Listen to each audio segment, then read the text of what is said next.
Bonjour et bienvenue dans l'interview. Aujourd'hui, je reçois Didier Gauzoin. Bonjour. Bonjour. Ministre de l'économie dans le gouvernement de la région bruxelloise. Évidemment, il y a cette affaire Publifin qui fait beaucoup de vagues. Est-ce que ces vagues ont atteint Bruxelles? Est-ce que vous avez déjà participé à une intercommunale? Moi, jamais, parce que j'ai toujours été très rétif par rapport à ces mandats sur lesquels il n'y a jamais eu beaucoup de transparence en termes de pouvoir, en termes de décision et en termes d'émoluments. On le voit aujourd'hui avec ce qui se passe en Wallonie et qui touche tant le MR que le PS ou le CDH.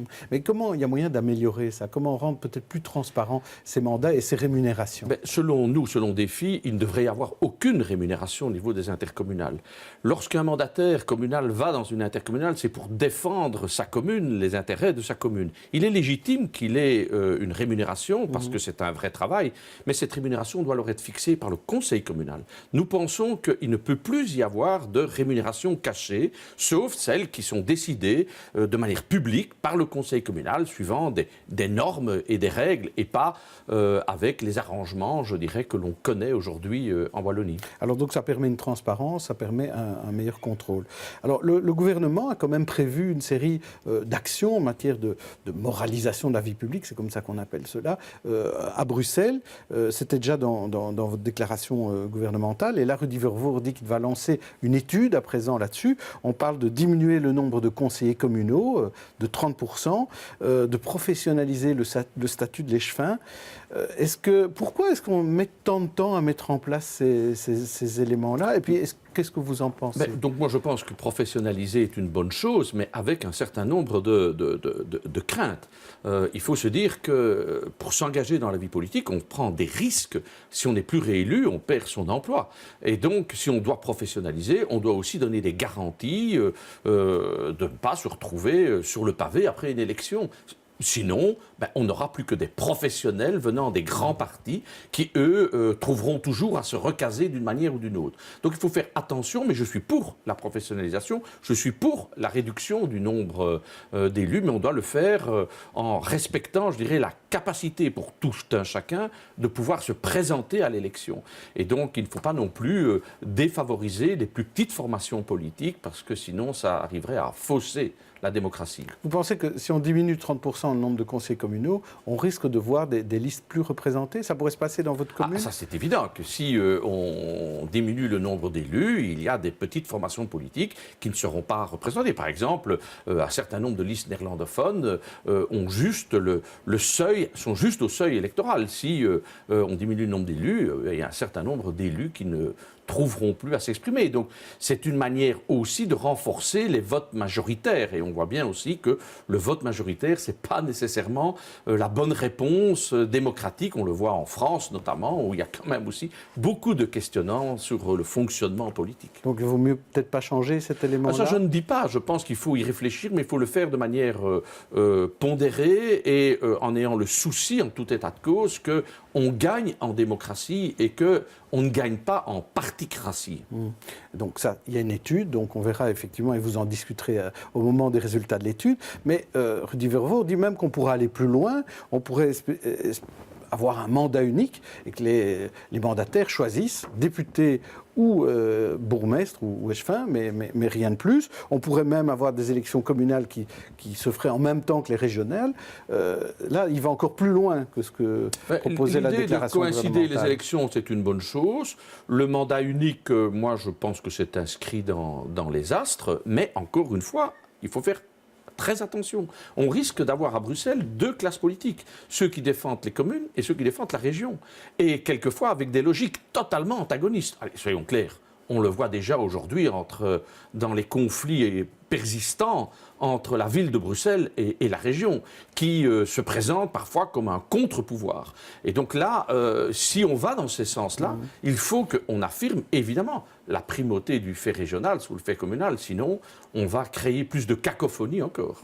Hier, Didier Reynders se plaignait de l'absence de l'opposition dans les conseils d'administration d'instances régionales, comme la STIB par exemple. Est-ce que là, il faut corriger? Mais je ne connais pas, moi, la composition de la STIB, mais j'ai aussi été surpris des remarques de M. Reynders, parce que le MR est présent à la SRIB, il est présent à la CityDef, il est président à l'ERIP, il est présent à l'ERAP, il est présent au port de Bruxelles, il est présent à l'EFP. Donc, je pense que M. Renders est mal informé. Par contre, il devrait aussi nettoyer un petit peu ses propres écuries, parce que vous devez savoir que depuis 2 ans, les représentants de la région n'ont toujours pas été désignés par le fédéral au niveau d'Infrabel et de la SNCB. Or, on sait que c'est un gros enjeu.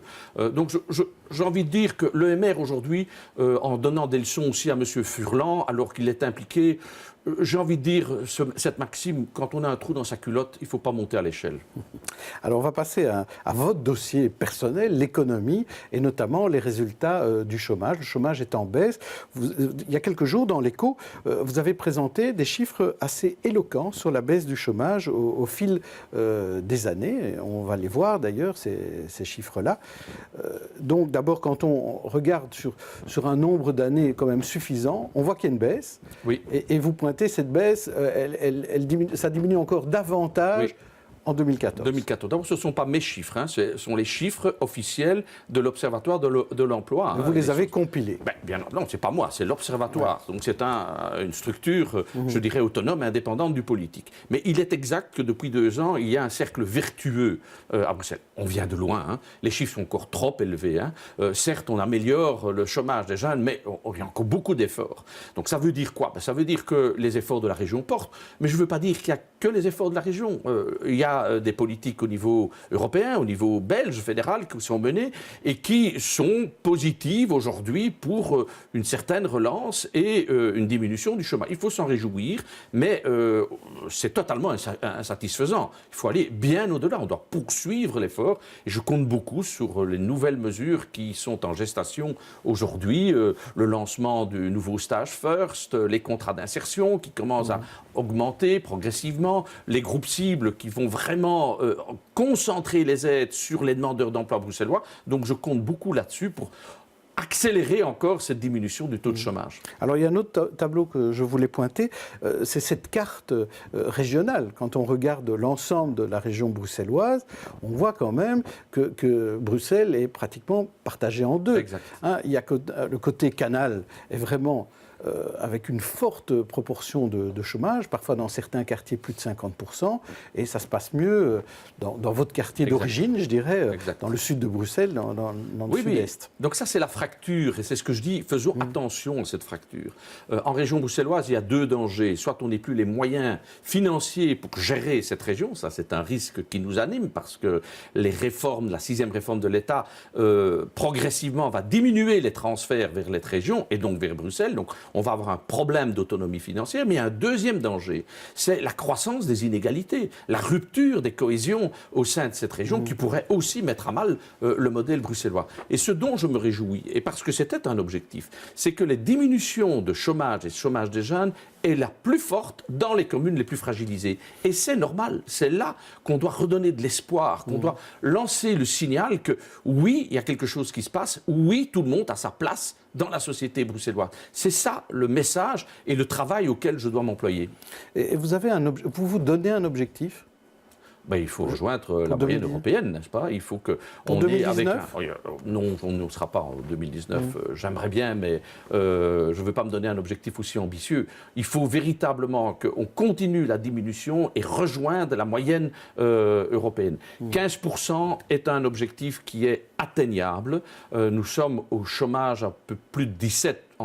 Plutôt près de 18 que 17. Donc on peut atteindre les 15%. Pour les jeunes, ça sera difficile, mais on doit continuer les efforts aussi. Parce qu'il faut véritablement... Vous savez, ça ne sert à rien de s'enfermer dans des chiffres. Il faut que le citoyen soit conscient, et il doit l'être aujourd'hui, honnêtement, il doit l'être au regard des chiffres, conscient que nous faisons tout ce qu'il faut, et les administrations font tout ce qu'il faut pour redonner une place, une autonomie à chaque Bruxellois, quel que soit son lieu d'habitation, quelle que soit son origine. Alors ça, c'est pour ceux qui travaillent, les salariés par exemple, mais il y a aussi les commerçants, les indépendants, les chefs d'entreprise. Et là, vous avez décidé de mettre ensemble 3 organismes qui s'occupaient de l'accompagnement de l'économie. Vous les fusionnez, mais ça fait quand même des gens qui ne sont pas contents, notamment le personnel qui vous boude.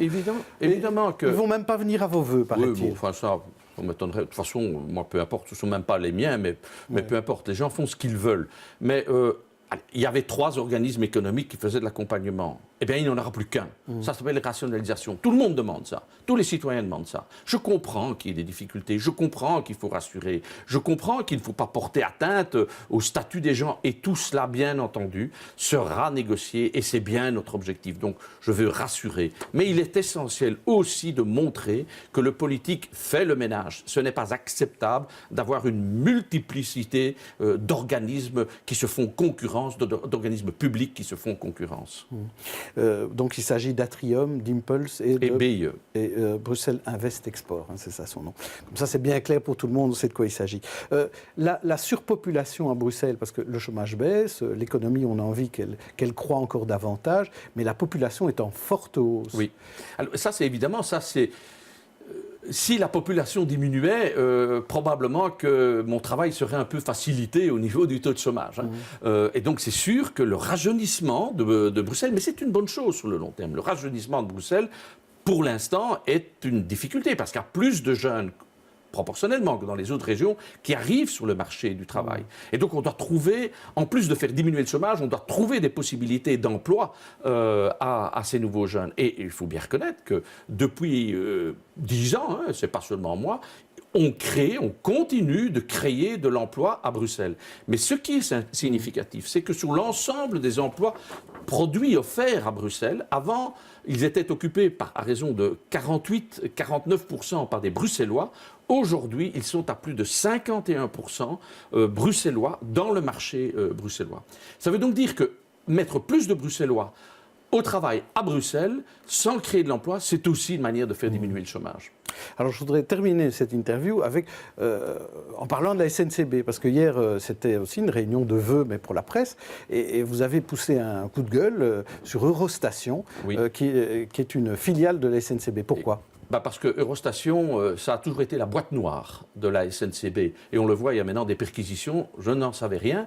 Mais moi, comme ministre de l'Emploi, je suis confronté à devoir acter une restructuration, c'est-à-dire le dégagement de 20 membres de personnel. Comment est-il possible qu'une société publique qui est en gestion, ou plutôt en non-gestion du patrimoine immobilier, allez voir rue Fonceny, il y a 60 000 mètres carrés qui sont à l'abandon depuis 15 ans. C'est un scandale, c'est un patrimoine de l'État, de la SNCB qui est à l'abandon. Et à quoi assiste-t-on ? Eh bien, on assiste à Eurostation qui a fait rêver tous les Bruxellois, qui a mis des millions et des millions dans des études qui n'ont jamais été réalisées. Et aujourd'hui, c'est plutôt en liquidation et ça fait l'objet de perquisitions. Je pense qu'il y a un grand balayage qui doit être fait du côté du fédéral avec toutes ces filiales un peu obscures de la SNCB. Est-ce que la SNCB se comporte bien avec Bruxelles ? Parce que non.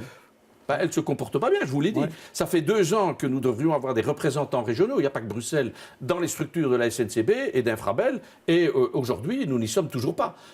Donc, on n'ouvre même pas, je dirais, au détriment de ce que dit M. Renders. Et je l'informe d'ailleurs que son chef de cabinet est dans une structure bruxelloise à la SRIB, ce qui montre bien que nous sommes tout à fait ouverts à l'opposition. Mais non, il n'y a pas aujourd'hui une transparence dans ce que veut faire la SNCB. On le voit, ce qui se passe autour de la gare du Midi, j'en ai encore parlé avec Charles Piquet, c'est un scandale, l'état d'abandon de ce patrimoine qui est notre patrimoine. C'est à nous, citoyens, nous sommes propriétaires de dizaines de milliers de mètres carrés que nous laissons crever à l'abandon. Merci Didier Gauzoin. Demain, je recevrai Arnaud Pinksteren. Je vous souhaite une bonne journée et une bonne soirée. À demain.